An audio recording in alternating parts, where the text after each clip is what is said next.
6వ అధ్యాయం కంటిన్యూషన్. గణపతి. చిదంబరావు గాడ్గిల్ అనే గణపతి భక్తుడు షిరిడీ దర్శించినప్పటి నుండి ఇంటి దగ్గర బాబాను గణపతిగా పూజించేవారు. ఒకరోజు అతడు షిరిడీ వచ్చినప్పుడు ఆయన నవ్వి, ఈ ముసలవాడు చాలా టక్కరి, ఎలుకే నా వాహనమని కనిపెట్టాడు అన్నారు. ఒకసారి బాంద్రా నుండి ఒక ఆమె వచ్చి సాయికి నమస్కరించి ఆయన ఎదుట కూర్చోగానే ఆమెను 7 సంవత్సరాలు బాధిస్తున్న తలనొప్పి తగ్గిపోయింది. ఆ మాట చెప్పగానే బాబా, అమ్మా, నీ చిన్నతనము నుండి నాకు సమృద్ధిగా అన్నీ తినబెడుతున్నావు అన్నారు. ఆమెకేమీ అర్థం కాలేదు. బాబా నవ్వుతూ, నీవెవరిని పూజిస్తావు అన్నారు. గణపతిని పూజిస్తానందామె. సాయి నీవర్పించిన నివేదనలన్నీ నాకే చెందుతాయి అన్నారు. విఘ్నేశ్వరుడు భోజన ప్రియుడు. ఆ గణపతియే తామని బాబా సూచించారు. నరసింహస్వామి. సదాశివ జోషి నిత్యము సాటేవాడాలో హారతికి హాజరయ్యేవాడు. ఒకప్పుడు అతని అక్కడ సాయి పటంలో వరుసగా 3 రోజులు నరసింహస్వామి దర్శనమయ్యింది. తర్వాత అతడు తిరిగి వెళ్ళేటప్పుడు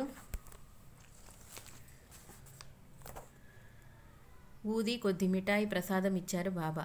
అది చాలదంటే బాబా అతనికి 8 అణాలు ఇచ్చి, షిరిడీలో ఎక్కడైనా మిఠాయి కొనుక్కొని తీసుకుపో అని, అది నా ప్రసాదమే అన్నారు. ఆయన సన్నిధి చేత పవిత్రమైన షిరిడీలోని పదార్థమంతా ఆయన ప్రసాదమే. ఖండోబా. మహల్సాపతి కుమారుడు మార్తాండ్ ఒకరోజు ఖండోబా ఆలయ ద్వారం వద్ద కూర్చున్నాడు. బాబా అతని ఎదుట ప్రత్యక్షమయ్యాడు. అతడు లేచి నిలబడగానే బాబా చిరునవ్వుతో ఖండోబా విగ్రహం వైపు నడిచి అందులో లీనమయ్యారు. మార్తాండ్ ఆశ్చర్యంతో విగ్రహం వెనుక చూచారు. అక్కడెవరూ లేరు. తిరిగి విగ్రహం నుండి బాబా వెలువడి చిరునవ్వుతో అతడిని చూస్తూ బయటకు వెళ్ళిపోయారు. నాటి నుండి అతడు ఖండోబాను బాబా రూపంగా పూజించేవారు. శ్రీ ఉపాసనీ బాబా అన్నగారైన బాలకృష్ణ ఉపాసనీ శాస్త్రి 1907లో గయలోని త్రివేణి సంగమంలో శ్రాద్ధ ప్రదానం చేశాడు. నడి మధ్యకు వెళ్ళి ఆ పిండాన్ని వదలగానే అకస్మాత్తుగా 2 చేతులు నీటి పైకి వచ్చి దాన్ని స్వీకరించి మరలా ఆ నదిలోనికి అదృశ్యమయ్యాయి. అతనికి ఒక వంక అమిత సంతోషము, మరొక వంక విపరీతమైన భయము కలిగాయి. తర్వాత 1912లో అతడు ఇంట్లోంచి వెళ్ళిపోయిన తన తమ్ముడిని వెతుక్కుంటూ షిరిడీ చేరాడు. అతన్ని చూచి నవ్వుతూ, సాయి, మరలా ఎంత కాలానికి కనిపించావు అన్నారు. తానదే ప్రథమం గదా షిరిడీ రావటం అనుకుంటుంటే ఆయన, ఎందుకంత ఆలోచిస్తావు? నీవు గయలో పితృదేవతలకు పిండ ప్రదానం చేసినప్పుడు స్వీకరించిన చేతులు ఇవి గావు, గుర్తులేదా అంటూ తమ చేతులు చూపారు. పట్టరాని ఆనందము, కృతజ్ఞతతో అతని వెంట కళ్ళ వెంట ఆనంద భాష్పాలు రాలాయి. దేవతలంటే రూపాలు కాదు, అతీతమైన శక్తి సామర్థ్యాలే. సిరి సంపదలు ఇచ్చేయి లక్ష్మి అని, విద్యనిచ్చేది సరస్వతి అని, ఇలా దేవతల గురించి శాస్త్రాలు చెబుతాయి. తమనాశ్రయించిన భక్తులకు రోగాలు నివారించినందుకు వలన సాయే ధన్వంతరి. ధనధాన్యాలు, ఉద్యోగము ప్రసాదించటం వల్ల ఆయనలే లక్ష్మీదేవి. దాసగణుకు ఒకసారి ఈశావాస్య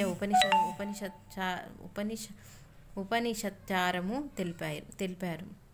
అలాగే దాసగణు ఒకప్పుడు జ్ఞానేశ్వర్ మహారాజ్ వ్రాసిన అమృతానుభవము అనే జటిలమైన వేదాంత గ్రంథానికి సరళమైన వ్యాఖ్య వ్రాయదలచి అందులో నిష్ఠాతులైన దాదా మహారాజ్ అనే ఒక ఉత్తమ సాధకుణ్ణి సంప్రదించాడు. కొద్ది రోజులు నా వద్ద అధ్యయనం చేయి, లేకపోతే వ్రాయలేవు అన్నారు దాదాగారు. అతడు, శ్రీ సాయి అనుగ్రహిస్తే తగిన బుద్ధి కుశలత అదే సిద్ధించగలదు అన్నారు. సాయి ముస్లిం, ఆయనకు వేదాంతమేమి తెలుసు అన్నారు దాదాజీ. దృఢ విశ్వాసంతో సాయిని ప్రార్థించి దాసగణు వ్రాతకు ఉపక్రమించారు. తర్వాత ఆ వ్యాఖ్య చూచి ఆశ్చర్యకితులైన దాదాగారు, బాబా నిజంగా సమర్థులు, నీకు మరెవరి సహాయం అక్కరలేదు అన్నారు. ఒకసారి ఒక భక్తుడు ఒక జ్యోతిష్య గ్రంథాన్ని సాయి ప్రసాదంగా తీసుకోదలిచి ఆయన చేతికిచ్చాడు.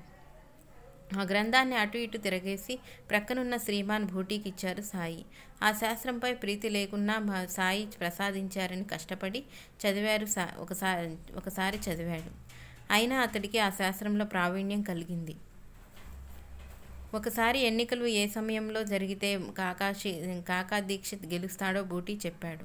ఎన్నికలు ఆ సమయంలోనే ఆరంభమై అతడు గెలిచాడు.